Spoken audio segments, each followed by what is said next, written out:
এবার তো বোধহয় দেখার ইচ্ছে আছে, যদি রহস্যময় দেখা হয় দেখবেন। খুব ঐতিহাসিক এবং তাৎপর্যপূর্ণ সেই বন। আমাকে এক জায়গায় এক বিশিষ্ট লোক আমাকে সবার সামনে অপমানও করেছিল। পশ্চিম বাংলায় ওই জায়গার ইতিহাসে মমতাও এত বড় মিটিং করতে পারে। সিদ্ধার্থ নাথ সিং বলেছিল ভাগ মুকুল ভাগ। মমতা ব্যানার্জি সাহায্য পেয়েও রাজনীতি করে সেই সাহায্যটাকে নষ্ট করে দিয়েছে। বন্দুক দেখিয়ে ভোট করব, চুরি করব তো খোলাখুলি করব, করব খোলাখুলি করব। আমাদের কার্যকর্তাকে খুন করেছে, জেসিপি দিয়ে ভেঙেছে সারাদিন ধরে, পুলিশ কিচ্ছু করেনি, নীরব দর্শক। আর আজকে সেই আমার বাংলার ছেলেরা দুটো ভাতের জন্য, খাবার জন্য লোকের ঘরে ঘরে যাচ্ছে। আর ও যদি বলে আমি জানি না, তাহলে ও তো অযোগ্য সবচেয়ে বেশি। আর আমার চেয়ে বেশি মমতা ব্যানার্জিকে ওর পার্টির লোক ছিল। 10 বছর একসাথে ঘর করেছি। শুরু থেকে পয়সার দিকে শুধু নজর। পয়সাগুলি কে দিয়েছে? বিজেপি দিয়েছে পয়সা। হওয়ার পরে সবার আগে ছুরি মারলো পেছনে অটল বিহারী বাজপেয়ী। টাকার জন্য কি মমতা ব্যানার্জি আপনাকে ফোন করতেন, তাগাদা দিতেন? পাচ্ছে না। তার মানে আপনি বলছেন মমতা বন্দ্যোপাধ্যায়ের কাছে কালো টাকা ছিল। মোদিজি অটল বিহারীর সাথে থাকলে স্বর্গবাস, মমতা থাকলে সঙ্গে থাকলে নরকবাস।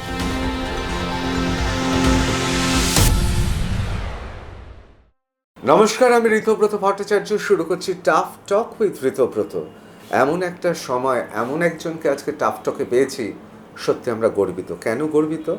তার কারণ মুরলীধর সেন স্ট্রিটের গুটি কয়েক মানুষ আজ থেকে বেশ কয়েক দশক আগে, যাদের আমরা সাংবাদিক হিসেবে ভারতীয় জনতা পার্টির নেতৃত্ব হিসেবে চিনতাম, তাদের একজন। বেশি কেউ ছিল না, বেশ কিছুটা দূরে ছিলেন শাস্ত্রীবাবু। অত্যন্ত শ্রদ্ধেয় মানুষ। আমার এখন স্পষ্ট মনে আছে তার হাঁটা চলা, স্বভাব, কথা বলার মধ্যে একটা পাণ্ডিত্যের ছোঁয়া আছে। তারপর যিনি ছিলেন তিনি তথাগত রায়। এবং তারপর আমরা সাংবাদিক হিসেবে যাকে ভারতীয় জনতা পার্টির এই পশ্চিমবঙ্গে রাজ্য সভাপতি হিসেবে দেখেছিলাম, তার নাম রাহুল সিনহা। বর্তমানে তিনি রাজ্যসভার মাননীয় সাংসদ বটে। রাহুলদা, আপনাকে স্বাগত টাফটক উইথ ঋতব্রততে। এমন একটা সময় আমরা আজকে বসেছি, আমি আগেও টাফটকে আপনাকে ইন্টারভিউ নিয়েছি। আমার মনে আছে প্রায় 3বার ইন্টারভিউ, এটা চতুর্থ।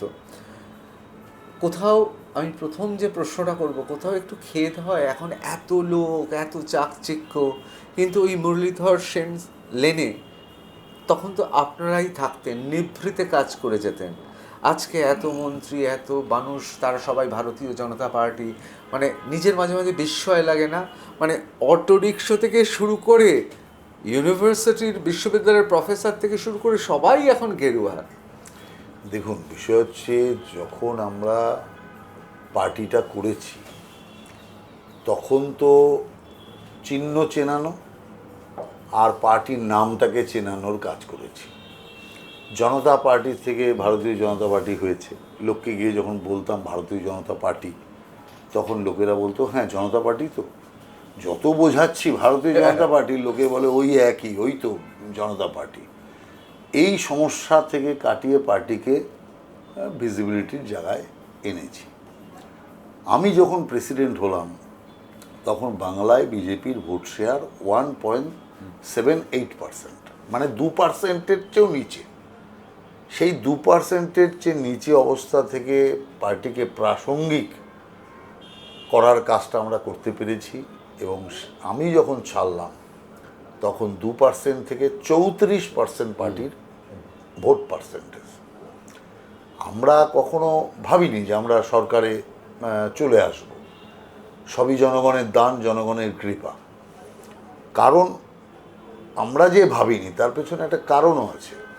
কারণ পশ্চিমবাংলায় যত মানে রাজনৈতিক বিশ্লেষক আছে, যত পলিটিক্যাল পার্টি আছে, যত বিজ্ঞানী আছে, সবাই একটা কথা বলতেন, আপনাদের সাথে তো মুসলিম নেই, মুসলিম ভোট ছাড়া কী করে সরকারে আসবে। এই বিষয়টা আমাদের মধ্যেও ছিল। এবং এক পীর সাহেব আমাকে ফোন করতেন, বলতেন তোমাদের সরকার হবে। আমি ওনাকে বলতাম যে কি করে সরকার হবে, 10 বছর আগে, 10 বছর আগে কথা বলছি, তো কি করে হবে, আপনারা তো ভোট দেবেন না। বলছে না না দেখবে বাবা, সব হবে হবে। আমি তো জানতাম এটা এমনি কথা, মুখের কথা, কথাটা তো বাস্তব, কারণ অঙ্ক তাই বলে। কিন্তু যখন ওপরওয়ালা চায় আর জনগণ চায়, তখন সব অঙ্কের হিসাব কিন্তু একদম গরমিল হয়ে যায়। কেউ ভাবতে পারেনি যে এই অঙ্কে এই জিনিস হতে পারে। যদিও আমি আমাদের পার্টিতে বলে রেখেছিলাম, যেটা শ্রমিক ভট্টাচার্য টিভি চ্যানেলেও বলছে, যে 208 থেকে 212 সিট আমরা জিতবো, এটা আমি পরিষ্কার বলে দিয়েছিলাম। এবং সেটা প্রকাশ্যে পার্টির বহু লোকের সামনে, না, আমিও শুনেছি। হ্যাঁ, তো সেই জন্য ওটা আমি প্রেডিকশন করেই বলেছিলাম। না, এই প্রেডিকশনটা কি একেবারে অঙ্ক না, সেই পীর সাহেবের কথা? না না না, পীর সাহেব তো 10 বছর আগে বলেছিলেন। সেই পীর সাহেবের সঙ্গে আর দেখা হয়েছে? দেখা হয়নি, ওনাকে আমি চিনি না। কিন্তু ঘটনা হচ্ছে, উনি আমাকে প্রায় 20-22 বছর ধরে ফোন করেন। জেতার পর এখনো করেন? এখনো করেনি। তো উনি, আমি আপনাকে বলি, সবাই চিনতে পারবে, আমি কোনোদিন যাইনি বা ওনাকে কোনোদিন সামনাসামনি দেখিনি। বাগনান যে আছে, যেটা প্রধানমন্ত্রী সড়ক যোজনা যাচ্ছে, গোল্ডেন কোয়ার্টার, ওরই পাশে একটা বাগনান মোড়ে একটা মাজার আছে বড়। আচ্ছা, ওই মাজারেরই উনি পীর সাহেব। উনি আমাকে যেটা বলেছেন, কিন্তু আমি ওনাকে সামনাসামনি দেখিনি। তো এবার তো বোধহয় দেখার ইচ্ছে আছে, যদি রহস্যময় দেখা হয় দেখবেন। কিন্তু উনি আমাকে 10 বছর আগে বলছিলেন যে তোমরা বাবা বিজেপি ক্ষমতায় আসবে। তো যাই হোক, কোনো অঙ্কই তো বলছিল না, কিন্তু সেখানে আমরা ক্ষমতায় এসেছি। দেখুন, যারা শুধুমাত্র, এবার একদম সত্য কথা বলি, আর আমি কখনো মিথ্যাচার করি না, মিথ্যা কথা বলি না, যারা শুধুমাত্র নিজ কল্যাণ চিন্তা করবে, তাদের কারো কারো কোথাও কোথাও কোনো কোনো ক্ষেত্রে মনে ব্যথা লাগবে। আর এই সরকারটা হয়ে গেল, আমার এটা হওয়ার উচিত ছিল, আমার এটা পাওয়ার উচিত ছিল, এটা নেওয়ার উচিত ছিল, তো আমি তো ওগুলো পেলাম না। অতএব মানসিকভাবে সে একটু ক্লান্ত হয়ে পড়বে, ভারাক্রান্ত হবে। আমি আপনাকে একদম পরিষ্কার বলছি, আর আপনি আমার অ্যাটিটিউড বা বাকি যত কিছু সব কিছুতে দেখতে পাচ্ছেন। এবং যেদিন শপথ হলো, সেদিনও আপনি যত বঙ্গ বিজেপির মুখ্য চেহারাগুলি মনে করুন, বা সেই সময়কার টিভিগুলি দেখুন, আর আমার চেহারা দেখুন, এবং আমার মধ্যে একদম স্বতঃস্ফূর্ততা আজকেও আছে। কারণ আমি সবচেয়ে বড় অগ্রাধিকার দিয়েছি পার্টিটাকে।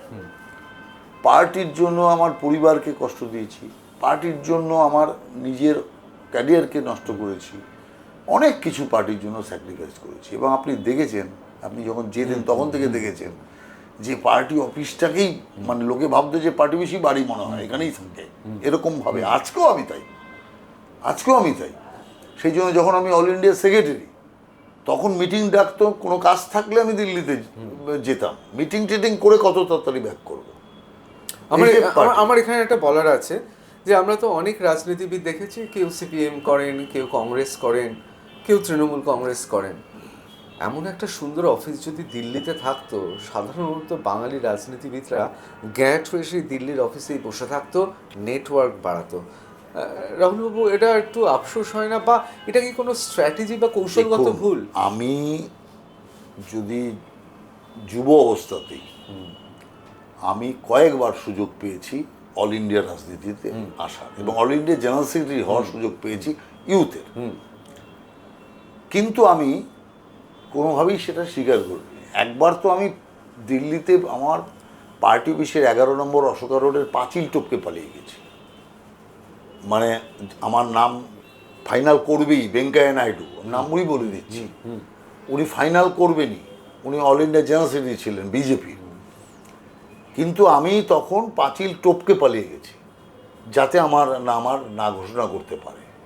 ব্যাপারটা বুঝতে পারছেন? কারণটা হচ্ছে একটাই, আমার বেশিরভাগ দৃষ্টি ছিল বাংলায়।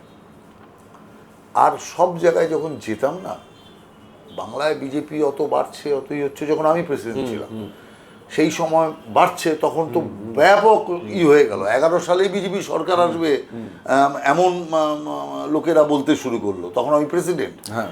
এবং আমার মনে আছে একটি বাংলার সর্বোচ্চ চ্যানেলের একজন বিশেষ সাংবাদিক, সবাই বুঝতে পারছে কার কথা বলছি, তিনি ওই চ্যানেলে আমাকে 1:1 জিজ্ঞাসাই করে বসলেন যে আপনি মুখ্যমন্ত্রী হচ্ছেন তো? তাহলে যখন কিছু একটা যদি লোকের মধ্যে না আসতো, এটা হতো না। তো যাই হোক, তো ঘটনা হচ্ছে যে এই রকম লোকেরা তখন ভাবতে শুরু করেছে। আমার এখানে একটা কথা বলা উচিত, রাহুল সিনহা যখন ভারতীয় জনতা পার্টির পশ্চিমবঙ্গের রাজ্য সভাপতি, তখন থেকেই কিন্তু যে সমস্ত প্রধান সংবাদপত্র রয়েছে বা টেলিভিশন চ্যানেল রয়েছে, সংখ্যায় অনেকই কম এখনের তুলনায়, সেই প্রথম বোধহয় বিজেপি বিট শুরু হলো। তার আগে পশ্চিমবাংলায় সিপিএম বিট ছিল, কংগ্রেস বিট ছিল, তৃণমূল বিট ছিল, এমনকি এসইউসিআই এবং অন্যান্য বামপন্থী দলের বিট ছিল, বিজেপি বিট বলে কিছু ছিল না। এটাও কিন্তু বাংলা সংবাদপত্রের ইতিহাসে লেখা থাকবে, ওই সময় থেকে বিজেপি বিট শুরু হলো। এবং আমি যখন মানে প্রেসিডেন্ট হলাম 2009, তখন আমি 1 মাস বাদেই 30শে নভেম্বর 2009 প্রথম আমি একটা বন্ধ রাখলাম, বাংলা বন্ধ। অবশ্যই খুব ঐতিহাসিক এবং তাৎপর্যপূর্ণ সেই বন্ধ। সেই বন্ধ দ্রব্যমূল্য বৃদ্ধির বিরুদ্ধে ছিল।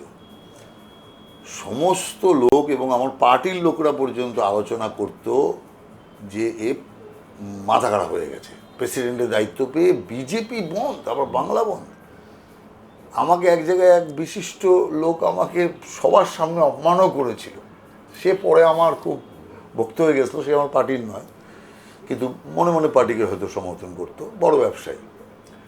সে একটা আমেরিকান এমবেসির প্রোগ্রামে সমস্ত লোকেরা ছিল এবং সরকারি আধিকারিকরাও ছিল, চিফ সেক্রেটারি ছিলেন, ডিজি ছিলেন, তাদের মধ্যে গোল করে সব কথা হচ্ছে। ওর মধ্যে আমি যে গিয়েছি, সঙ্গে সঙ্গে আমাকে অপমান করছে। কোন দোকানটা বন্ধ হবে সেটা বলো।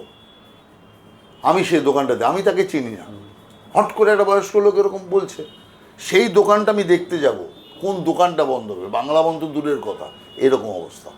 আমি আর কি বলবো, হ্যাঁ হবে হবে করে করে মানে কাটাচ্ছে বয়স্ক লোক।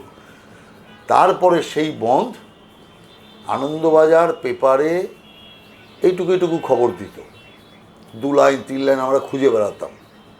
তারপরে হেডলাইন হলো আনন্দবাজার এবং বাকি সব পেপারে যে পেশি শক্তির জোরে সারা বাংলায় বন্ধ সার্থক করলো বিজেপি। এই হলো যাত্রা শুরু। আমি এখানে রাহুল দাস সাংবাদিক হিসেবে আমার এখন স্পষ্টই দিনটা মনে আছে। সকালবেলা আমার বাড়ির সল্টলেকে বিভিন্ন জায়গা থেকে খবর আসছে, সাংবাদিক হিসেবে বন্ধের দিন বেরোতে হবে। প্রথম খবর পেলাম সল্টলেকের কর্মচঞ্চল বাস স্ট্যান্ড করুণাময়ী বন্ধ হয়ে গেছে।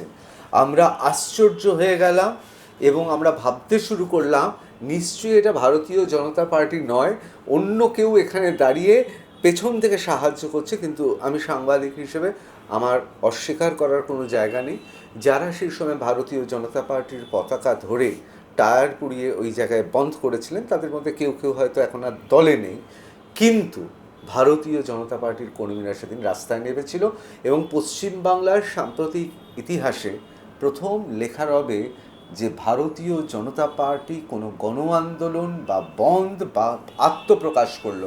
মানে আমরা রাজনৈতিক কীর্তিকলাপের, আমি পেশি শক্তির মধ্যে যাচ্ছি না, পেশি শক্তি তো ছিলই, কিন্তু ভারতীয় জনতা পার্টির যে এ রাজ্যে পেশি শক্তিও রয়েছে সেটা কিন্তু প্রমাণ হয়েছিল।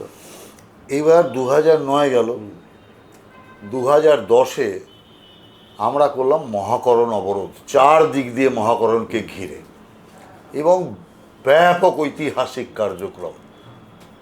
আজ পর্যন্ত ওই রকম আন্দোলন পশ্চিমবাংলায় হয়নি, বিজেপিও করতে পারেনি, কেউ না। তারপরে 2011 এই যে আপনার মমতা ব্যানার্জিরা মিটিং করতো, ওরা ছাড়া কাউকে দিত না করতে, আপনার এই নাকোদা মসজিদের সামনে ধর্মতলায়, সেখানে ওরাই করবে আর কাউকে করতে দেবে না। আমি বললাম কেন করতে দেবে না, ও করবে আমরা করব না কেন? আমি গেলাম কোর্টে, সেই মামলা কোর্টে গড়াতে গড়াতে 17 ঘন্টা আগে রায় দিল মহামান্য হাইকোর্ট যে না মিটিং করতে দিতে হবে, এবং 17 ঘন্টা আগে রায়, ওই সময় প্রেসিডেন্ট ছিলেন আমাদের আজকের যিনি স্বরাষ্ট্রমন্ত্রী মাননীয় অমিত শাহজি। ও আমাকে ফোন করে বলছে, অমিত শাহজি, আমি প্রকাশ্যে টেলিকাস্টে বলছি যে কি করে মিটিং হবে, মঞ্চই তো হবে না, তা মিটিং কী করে হবে? আমি বললাম আপনি চিন্তা করবেন না, স্টেজ বানিয়ে নেবো। কী করে বানাবে এই সময়? আমি বললাম যে পাঞ্জাব ট্রাক দাঁড় করিয়ে দেবো, ওই পাঞ্জাব ট্রাককে সাজিয়ে করে নেবো। আরে ऐसा कोई होता है, ऐसा कोई ये होता है तो अभी 18 घंटा में क्या हो सकता है? मतलब देखिए ना, निश्चिंत रहिए, हम कोशिश तो करेंगे। পুরো স্টেজ সারা রাত জেগে স্টেজ হয়ে গেল। আর সেই মিটিং পশ্চিমবাংলায় ওই জায়গার ইতিহাসে মমতাও এত বড় মিটিং করতে পারেনি। যে লোক হয়েছিল, যেটার থেকে সিদ্ধার্থনাথ সিং বলেছিল ভাগমুকুল ভাগ, অমিত শাহ নিজে উপস্থিত, সেই মিটিংয়ের রেকর্ড মমতা যতগুলো ওইখানে মিটিং করেছে তার চেয়ে অনেক বড় মিটিং ওখানে হয়েছিল। পরে একবার বিজেপি করলো, সেটা অর্ধেকও হয়নি। তার মানেটা হচ্ছে এটাই যে কার্যকর্তাদের মধ্যে একটা মনোবল বাড়ানো গেছিল যে আমাকে যেতে হবে, করতে হবে, আর কোনো কাউকে কোনো ডেকে আনতে হয়নি, এবং বাস ভাড়া দিয়ে আনতে হয়নি, পয়সা লাগে। এবং সাংবাদিক হিসেবে আমি এই খবরটাও জানিয়ে রাখি, আজ ভারতীয় জনতা পার্টি যদি বলে মঞ্চ করব, প্রচুর ডেকোরেটার্সরা ছুটে আসবে। সেই সময় ডেকোরেটার্সদের অভয় দিতে হয়েছে ভারতীয় জনতা পার্টির পক্ষ থেকে, আপনার যদি মালপত্র ভাঙচুর পুড়িয়ে দেওয়া হয় আমরা সে টাকা তুলে দেব। দিয়েছি, আমরা চেয়ার ক্ষতিপূরণ দিয়েছি, পয়সা নেই, করি নেই, তার মধ্যে থেকেও আমরা কষ্ট করে করেছি। ওই সময় তো করার মতো অত অর্থও ছিল না, অর্থবল থাকলে নয় তাও একটা ব্যাপার ছিল, অর্থবলও ছিল না। কিন্তু মূল কথা যেটা, যে আমরা এই জন্য, মানে আমি আমার কথা বলছি, এই জন্য আমি হ্যাপি। দেখুন, আসল সার্বিকটা আপনাকে দেখতে হবে।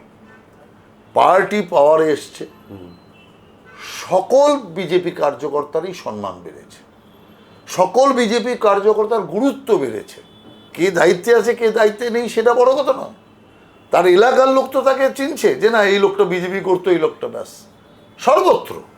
সেই জন্য আমার বক্তব্য হচ্ছে এটাই যে পার্টির ক্ষমতায় আসা দরকার, এবার ক্ষমতায় এসে পার্টিকে কাজ করানো দরকার। আমি আমরা বিশ্বাস রাখি যে কাজ হবে। কেন? প্রথম কথা হচ্ছে 50 বছর এখানে ডবল ইঞ্জিন সরকার ছিল না, কেন্দ্রের সাথে একটা শত্রুতা ভাবাপন্ন ব্যবস্থা চলেছে, যার জন্য কেন্দ্রীয় সরকারের সাহায্য এই রাজ্য পায়নি। সে কেন্দ্রে যে সরকারই থাকুক, এই রাজ্য পায়নি। যে কারণের জন্য কেন্দ্রীয় সাহায্য না পাওয়ার জন্য রাজ্য অনেক পিছিয়েছে। আর মমতা ব্যানার্জি সাহায্য পেয়েও রাজনীতি করে সেই সাহায্যটাকে নষ্ট করে দিয়েছে, কেন্দ্রীয় সাহায্য ঢুকতে দেয়নি, যে কারণে রাজ্য পিছিয়েছে। আজকে দেখুন, এই সরকার 2 মাস মতো হতে চলল, ইতিমধ্যেই প্রথম দফায় 40,000 কোটি টাকা, দ্বিতীয় দফায় 40,000 কোটি টাকা, 80,000 কোটি টাকা অলরেডি সরকারের কাছে এসে গেছে, অন্যান্য প্রকল্পর টাকাও আসছে। অতএব সব দিক দিয়ে দেখুন কেন্দ্রের দায়বদ্ধতা আছে, কারণ মোদিজি এখানে এসে কথা দিয়ে গেছেন আমি সোনার বাংলা তৈরি করাবো, তো ওনারও দায়বদ্ধতা ঢুকে গেছে। অতএব কেন্দ্র রাজ্য মিলে একসাথে যখনই কাজ হবে তখনই সে কাজটা অনেক ভালো হবে। আর যে অসততা, যে দুর্নীতি আপনার তৃণমূল কংগ্রেস সরকারে হয়েছে বা সিপিএম সরকারে হয়েছে, সিপিএম কিছুটা ঢেকে ঢেকে করতো, আর তৃণমূল কংগ্রেস ভেবেছে আমরাই তো আজীবন থাকবো, আমৃত্যু থাকবো, আমাদের কে হাঁটাবে, কারণ চুরি করে বন্দুক দেখিয়ে ভোট করব, অতএব আমাদের কেউ হাঁটাতে পারবে না, অতএব আমরা খুল্লা করি, চুরি করব তো খোলাখুলি করব, খোলাখুলি করব, সব খোলাখুলি করতো। অতএব সেই জিনিসটা বিজেপিতে কখনো হবে না, আপনি কোনো দিনও হবে না। গ্যারান্টি দিচ্ছি এই কারণে যে বিজেপি পার্টির ধাঁচটা যেটা আছে, বিজেপি পার্টি যে প্রসিডিওরে চলে, সেই প্রসিডিওরে কোনো দিন তৃণমূল কংগ্রেসের মতো খোলাখুলি দুর্নীতি, তৃণমূল কংগ্রেসের মতো খোলাখুলি খুন, খোলাখুলি এই সমস্ত হবে না। তার একটা বড় প্রমাণ আমি এখনই দিয়ে দিই। আমি প্রমাণ ছাড়া কথা বলি না। না বলুন। আপনার আমাদের সমস্ত কার্যকর্তারা তৈরি হয়েছিল, যদি আমাদের ক্ষমতা আসে তাহলে তৃণমূলের যারা যারা আমাদের ঘরবাড়ি ভেঙেছে, আমাদের কার্যকর্তাকে খুন করেছে, তাদেরকে ওই যেমন 21 সালে ওরা করলো, আমাদেরও 2-3 দিনে সমস্ত কিছু সর্বনাশ করে দেব। কিন্তু আমরা পার্টি থেকে কত কষ্ট থেকে, দেখুন আমাদেরও এই যে কার্যকর্তাগুলো এতগুলো খুন হয়েছে, তারা তো আমাদেরই ভাই, আমাদেরই পরিবারের, আমাদের ব্যথা লাগে না? এক একটা দোতলা বাড়ি 21 সালে জেসিপি দিয়ে ভেঙেছে সারাদিন ধরে, পুলিশ কিচ্ছু করেনি, নীরব দর্শক। কিভাবে কত কার্যকর্তা আপনার ভিখিরি হয়ে গেছে, কত কার্যকর্তা ঘর ছেড়ে পালাতে বাধ্য হয়েছে, বিভিন্ন প্রদেশে প্রদেশে মানে যাযাবরের মতো ঘুরে বেরিয়েছে। সেই কার্যকর্তাদের দুঃখ তো মনের মধ্যে এখনো বাজছে, তার প্রতিশোধ নেওয়ার এখনো ইচ্ছা আছে। তবুও কি, দাঁতে দাঁত চিপে আমি প্রথম শ্রমিককে বলি যে এইবার হিংসা কিন্তু শুরু হবে যেদিন রেজাল্ট ডিক্লেয়ার হচ্ছে, এটাকে রোধ করতে হবে। শ্রমিক বলল যে তাহলে চলো সুনীলজির সঙ্গে কথা বলি। তখন সুনীলজিকে বলো, সুনীলজি বললেন না, এটা করতে গেলে জোরদারভাবে আপনাদের করতে হবে। তারপরে পার্টিতে কথা হয়ে এটা ঠিক হলো যে আমরা কোনোভাবেই কোনো পাল্টা খুনের বদলে খুন, রক্তের বদলে রক্ত, হিংসার বদলে হিংসা করতে দেব না, করতে দেব না, কারণ ওতে ডেভেলপমেন্ট নষ্ট হয়ে যাবে। তার মানে আপনি শ্রমিক ভট্টাচার্য, আপনারাই প্রথম পশ্চিমবাংলায় এই বিষয়টা নিয়ে প্রথম ভাবলেন। হ্যাঁ, এই জন্যই তো, কারণ এটা হচ্ছে বিজেপির চিন্তা। আমাদের মধ্যে যদি বিজেপির আদর্শ, বিজেপির চিন্তা ভাবনা না থাকতো, শুধু কার্যকর্তাদের মেরে দিয়েছে ওই আবেগটা থাকতো, তাহলে কিন্তু আমরা বলতাম মার আগে। কিন্তু আমরা জানি যে যে মারা মানেই ডেভেলপমেন্ট নষ্ট হয়ে যাবে। আমাদের সবচেয়ে বড় দায়বদ্ধতা হচ্ছে আমারই বাংলার লক্ষ লক্ষ ভাই দুটো ভাতের জন্য যারা অন্যের দৌড়ে দৌড়ে ভিক্ষা করে বেড়াচ্ছে, অন্য জায়গায় কাজ করে বেড়াচ্ছে। অথচ একটা দিন এমন ছিল সারা ভারত বলতো খাবার চাই, চাকরি চাই, কাজ চাই, চলে যাও পশ্চিমবাংলায়। এসছে দলে দলে এখানে এসে বসে গেছে। আর আজকে সেই আমার বাংলার ছেলেরা দুটো ভাতের জন্য, খাবার জন্য লোকের ঘরে ঘরে যাচ্ছে। অতএব এটা কোনোভাবেই আমরা সহ্য করতে পারছি না। এই আর্থ সামাজিক বিষয়টা এবার বদলানো। হ্যাঁ, যখনই উন্নতি হবে, ডেভেলপমেন্ট হবে, নইলে সোনার বাংলা কি করে হবে? বাংলা ছিল ভারতের মধ্যে শ্রেষ্ঠ। আজ বাংলা যা ভাববে কাল ভারত ভাববে, এটাই ছিল সারা দেশের মধ্যে কথা। কিন্তু এখন কি দাঁড়িয়েছে? আজকে বাংলা যা ভাববে 10 দিন আগে বিহার তা ভেবে নিয়েছে। অথচ যে বিহার মানে আমাদের চেয়ে কত নিচে ছিল তা দূরবীন দিয়েও দেখা যাবে না। উড়িষ্যা কত নিচে ছিল, আজকে উড়িষ্যা আগে, বিহার আগে, ঝাড়খণ্ড আগে, উত্তরপ্রদেশ এসব তো অন্য কথা, গুজরাট, রাজস্থান তো অন্য কথা। তো সেই কারণের জন্য আমাদেরকে যদি সেই জায়গাতে ফিরে আসতে হয়, তাহলে আমাদেরকে ডেভেলপমেন্ট করাতে হবে। ডেভেলপমেন্ট হলেই, দেখুন আমি একটা কথা বলি, আজকে সরকারটা এসছে, সরকার আসার 7 দিনের মধ্যে আমি একটা বণিক সভার ডাকে সেখানে গেলাম। 3খানা বণিক সভায় এখন পর্যন্ত আমি গিয়েছি। মানে কিছু বলতে হচ্ছে না আমাকে, নিজেরাই বলছে যে अभी तो माहौल बन गया, अभी तो हम लोग निवेश कर सकता है, अभी निश्चिंत है। তারা বলছে আগে আমরা মানে করতে পারতাম, কিন্তু কোথায় নিবেশ করব? কাটমানিতে নিবেশ করব না তোলাবাজিতে নিবেশ করব? সেই কারণে আমরা পেছন ঘুরে থাকতাম। ক্ষমতা থাকলেও করতাম না, অন্য রাজ্যে গিয়ে করতাম। এখন অন্য রাজ্যে যাব কেন? আমার নিজের রাজ্যে যদি আমি করতে পারি। এই যে একটা মনোভাব সরকার বসা মাত্রই সব ব্যবসায়ী ইন্ডাস্ট্রিয়ালিস্টদের মধ্যে চলে এসছে, আমাদের বলতে হয়নি, ওরা নিজেরা অনুভব করেছে। এটাই তো হচ্ছে সবচেয়ে বড় প্লাস পয়েন্ট। আর এই প্লাস পয়েন্টটাকে আমাদেরকে এগোতে হবে। আজকেই আমার এখানে এসেছিল 3 জন আলাদা আলাদা ইসে তারা এর মধ্যে একজন ড্রেনেজ এবং ওয়াটারের তারা নতুন কিছু মানে থিওরি ইত্যাদি সমস্ত বের করেছে এই করেছে এইসব নিয়ে কথা বলছিল, যেগুলোতে অনেক বেশি লাভ হবে ই হবে। যাই হোক, এবার আমি তো লেম্যান, আমি আমাকে বোঝালো তো, যাই হোক এগুলো পরে ইন্ট্রোডিউস করা হবে। দেখুন এই যে এলো, এই আশাটাও তো আগে আসতো না, ঠিক। আগে আগে ডাকলেও পালিয়ে যেত। মানে তাহলে সত্যি সত্যি ভরসা পাচ্ছে। ভরসা হতে শুরু করেছে, হিংসা নেই, হানাহানি নেই, শুধু চোরকে ধরো আর দণ্ড দাও।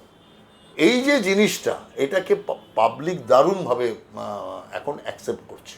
যে কারণ যারা দুর্নীতি করেছে, যারা মানুষের টাকা চুরি করেছে, আজকে দেখছেন সব্যসাচী কোথায় কোথায় সোনা ঢুকিয়ে রেখেছে চারিদিকে, শুধু কাটমানি খেয়েছে, তোলাবাজি করেছে, সোনা কিনেছে। এইরকম আমি একটা উদাহরণ দিলাম, এইরকমই তো সব বাকিরা। সুজিত বোসের কি অবস্থা, কত সুন্দর মায়ের পুজো করে, এত সুন্দর মুখ, আর অবস্থা কি দেখুন। তো এই জিনিসটা করে রেখেছে। এমন একটা ক্ষেত্র আছে যেখানে তৃণমূল পয়সা না রোজগার করেছে, আর এখন কেউ একটা লোক আপনি খুঁজে বের করতে পারবেন, তৃণমূলও পাবেন না, যে বলবে মমতা ব্যানার্জি সৎ। একজন নেই। আগে কি বলতো লোকেরা? আগে বলতো হ্যাঁ পার্টিটা সব চোরে ভরে গেছে, মমতা ব্যানার্জি তো সব। আজকে কেউ বলে না, এবং মমতা ব্যানার্জি নিজেও বলতে পারবে না আমি সৎ। কারণ এমন কালি লেগে গিয়েছে, যত সমস্ত দুর্নীতি হয়েছে, কোনো দুর্নীতি থেকে সে বাদ যেতে পারবে না। মমতা ব্যানার্জি যদি সমর্থন না থাকতো, ওর ভাইয়েরা গোটা কালীঘাটটা কিনে ফেলতো? আপনি আমাকে বলুন। আর ও যদি বলে আমি জানি না, তাহলে ও তো অযোগ্য সবচেয়ে বেশি। ওর তখনই পদত্যাগ করে দেওয়া উচিত ছিল যে ও জানেই না। অতএব সেই কারণে আমি বলবো, আর আমার চেয়ে বেশি মমতা ব্যানার্জিকে ওর পার্টির লোকও চেনে না। আপনার সঙ্গে তো এক সময় 10 বছর একসাথে ঘর করেছি, বিজেপি আর তৃণমূল কংগ্রেস।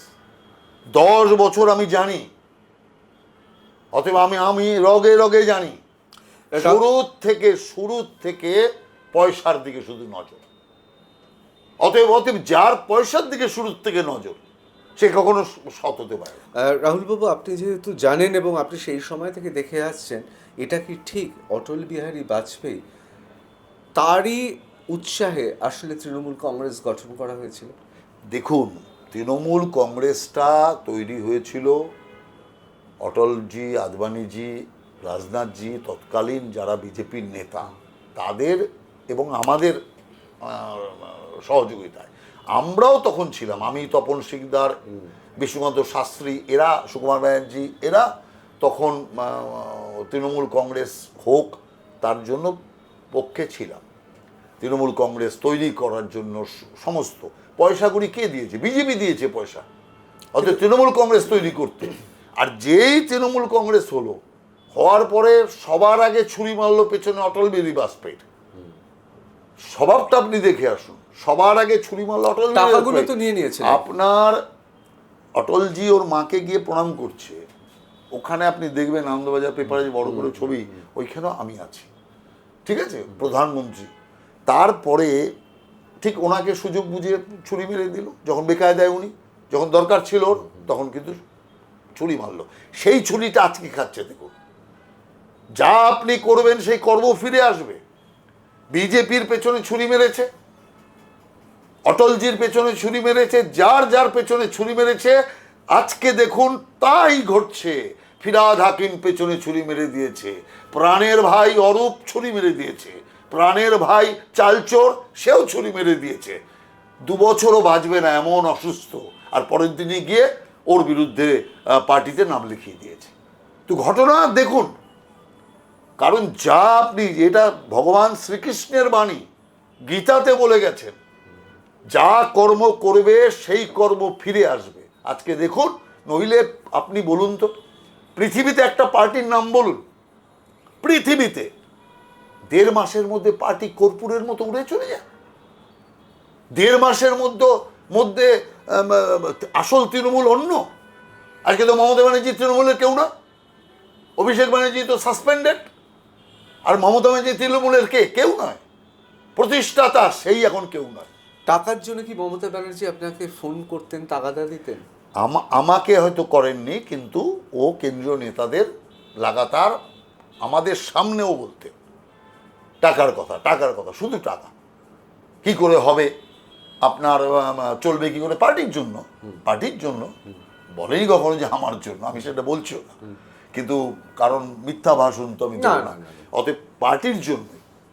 তাহলে যার শুধু টাকা নেওয়ার টেন্ডেন্সি, তো সে টাকাটাই তো ভালো করে বুঝবে। নইলে আপনি দেখুন তো, নোটবন্দি হয়েছে, কবে আপনাকে ভোট করে প্রশ্ন করলে বলতেই পারবেন না কবে নোটবন্দি হয়েছে, কোন সালে হয়েছে। নোটবন্দি লোক ভুলেও গেছে, ভোলেনি কে? মমতা ব্যানার্জি।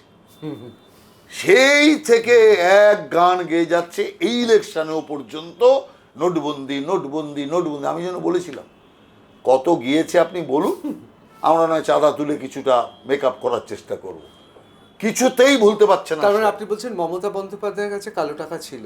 হ্যাঁ, ওর পরিবার যে কেউ হবে, নইলে এত নোটবন্দির শোক কিসের? বাকিরা ভুলে গেল, ও বলে না, শুধু নোটবন্দি নোটবন্দি, সারা দেশের কেউ বলে না। ও প্রতি সময় নোটবন্দি ঘুরে ঘুরে ওর বক্তৃতার মধ্যে আসে। কেন আসে? কারণটা কি? যখন কেউ ব্যক্তিগতভাবে বা পরিবারগতভাবে ব্যাপক ক্ষতি হয় তখনই আসে। সেই কারণের জন্য আমি পরিষ্কার বলছি যে আজকে তৃণমূল কংগ্রেসটা শুধুমাত্র পয়সা আর সন্ত্রাসবাদ, এই দুটোই ছিল তৃণমূল কংগ্রেসের মূল নীতি। কত পার্টি আপনি দেখুন না, সারা দেশেও বিদেশেও হার জিত তো আছেই। অবশ্যই। আজকে পার্টি জিতছে, কালকে হারছে। যখন হারছে তখন পার্টি শেষ হয়ে যাচ্ছে না। হ্যাঁ, দু চারটে লোক হয়তো বসে গেল বা এদিক ওদিক চলে গেল, গোটা পার্টি চলে যায়। এ আপনি দেখেছেন কখনো? তো একমাত্র পার্টি তৃণমূল কংগ্রেস, 1.5 মাসের মধ্যে কর্পূরের মতো উড়ে পার্টি শেষ। বাংলা কংগ্রেসও এত আগে যায়নি, কেউ যায়নি। অতএব কেন হলো এটা? তার কারণ হচ্ছে পার্টিটাই তৈরি হয়েছিল রোজগারের পার্টি। রোজগার নেই তো ও পার্টিতে থেকে লাভটা কি আছে? অতএব সেই কারণের জন্য পার্টি চলে গেছে। সেই জন্য আমি আপনাকে বলছি যে বিজেপি সরকার, আমি বিজেপি বলে বলছি না, যদি কোনো রকম যদি আপনার সন্দেহ থাকতো তাহলে আমি এত জোরের সাথে বলতাম না। বিজেপি সরকার ভালো কাজ করবে, জনকল্যাণকারী কাজ করবে। বিজেপি সরকার দুর্নীতি রহিতভাবে কাজ করবে, যতটা সম্ভব দুর্নীতি রহিতভাবে কাজ করবে। তৃণমূলের মতো এই জাতীয় জিনিস চলবে না। তার কারণটা একটাই, যে বিজেপি পার্টিটা একটা আদর্শ এবং কর্মকাণ্ড নির্ভর দল। অতএব আমাদের বিভিন্ন কর্মকাণ্ডের আমরা অ্যাসেস করি, আমরা আমাদের এমপিদের কর্মকাণ্ডের অ্যাসেস করি, আমরা আমাদের এমএলএদের কর্মকাণ্ডের অ্যাসেস করি। যে আমি রাজ্যসভার সদস্য, রাজ্যসভায় গেলাম, ঘুমিয়ে রইলাম, চলে এলাম। আপনি অন্য পার্টির দেখবেন, ইচ্ছা হলো গেল, না ইচ্ছা হলো গেল না, বাকি সময় খালি পুরো রাজ্যসভা। কিন্তু বিজেপির এমপিগুলি উপস্থিত থাকে কেন? কারণ আমাদের রেকর্ড নেওয়া হয়, আমাদের ওপর নির্দেশ আছে, এতগুলি কোশ্চেন তোমাকে করতে হবে, বাধ্যতামূলক। অতএব সেশনে তুমি যখন এসছো, সেশনে পার্টিসিপেটও তোমাকে করতে হবে, এই দায়বদ্ধতা চাপিয়ে মানে দিচ্ছে। তাহলে সত্যি পার্টি উইথ দ্য ডিফারেন্স। হ্যাঁ, সেই কারণের জন্যই তো আপনার যে বিজেপির অ্যাক্টিভিটি এত কি করে বাড়ছে। সারা দেশ জুড়ে আজকে একটার পর একটা সরকার হয়ে যাচ্ছে। কারণটা কি? কারণটা হচ্ছে এটাই। যেমন ধরুন আপনার দিল্লিতে কেজরিওয়াল এলো কিসের জন্য? সততার মুখোশ নিয়ে। সততার মুখোশ নিয়ে এলো, আর গেল কি? চোরের মুখোশ নিয়ে। কারণ এরা কেউ সৎ নয়, এরা সততার কথা বলছে, কিন্তু আসলে হচ্ছে এরা একজন চোর আর আয়েশি। অবশ্যই। অথচ দেখুন মোদিজির আজকে 15 বছর প্রায় হতে চললো, সরকার 12 বছর হয়েছে, যাই হোক 12-13 বছর হয়ে গেছে, কোনো দুর্নীতির একটা কোনো কিছু আজ পর্যন্ত নেই। আমি বাদ দিলাম মোদিজির সরকার পুরো শক্তিশালী সরকার, এই সরকারটা নয় একটু সাপোর্টেড সরকার। আমি তার সাথে সাথে আমি আপনাকে দেখাচ্ছি অটল বিহারী বাজপেয়ীর সরকার 6 বছর চলেছে। সেই সরকারটা তো 25 দলের সরকার, আর যে দলগুলো ছিল সবকটা চোর। অতীতে তাদের সত্যিকারের এনডিএ ছিল, অতীতের তাদের চোরের ইতিহাস আছে যারা যারা ওই সরকারে ছিল। অথচ দেখুন একটা দুর্নীতির কোনো অভিযোগ কেউ আনতে পারেনি, 1 টাকার দুর্নীতি। কারণটা হচ্ছে, শাস্ত্রে একটা কথা আছে, সৎসঙ্গে স্বর্গবাস, অসৎসঙ্গে সর্বনাশ। মোদিজি অটল বিহারীর সাথে থাকলে স্বর্গবাস, মমতাজ থাকলে সঙ্গে থাকলে নরকবাস। আমরা ফিরে আসবো, রাহুল বাবুকে কয়েকটা প্রশ্ন আমাদের করতেই হবে। সত্যি তো, সৎ সঙ্গে থাকলেই স্বর্গবাস, কিন্তু এই মুহূর্তে ভারতীয় জনতা পার্টি পশ্চিমবঙ্গের সরকারে রয়েছে এবং তার সঙ্গে এমন অনেকে রয়েছেন যারা প্রমাণিত অসৎ। কেউ রয়েছে তৃণমূলের সাংসদ হিসেবে, এখন এনসিপিআই, আর কেউ কেউ রয়েছে এক্ষেত্রে ওই নতুন তৃণমূল বা যে নামেই আপনারা ডাকুন। তাহলে এই সমস্ত অসৎ এলিমেন্টগুলো ভারতীয় জনতা পার্টির সর্বনাশ কি করবে না? আমাদের অবশ্যই প্রশ্ন থাকবে ইউসিসি নিয়ে, তার কারণ অভিন্ন দেওয়ানি বিধি অত্যন্ত গুরুত্বপূর্ণ। কি ভাবছেন রাহুল সিনহা? আর প্রশ্ন আমার এটাই থাকবে যে শতবর্ষ পার করেছে সংঘ, অর্থাৎ রাষ্ট্রীয় সেবক সংঘ আরএসএস, ভারতবর্ষের কমিউনিস্ট পার্টিও 100 বছর পেরিয়েছে। ব্যালেন্স শিটে কেন এই মুহূর্তে পশ্চিম বাংলায় এগিয়ে আছে সনাতনীরা? কমিউনিস্ট বা বামপন্থা যারা বিশ্বাস করেন তারা এত পিছিয়ে কেন? ফিরে আসছে টাফ টক উইথ ঋতব্রত।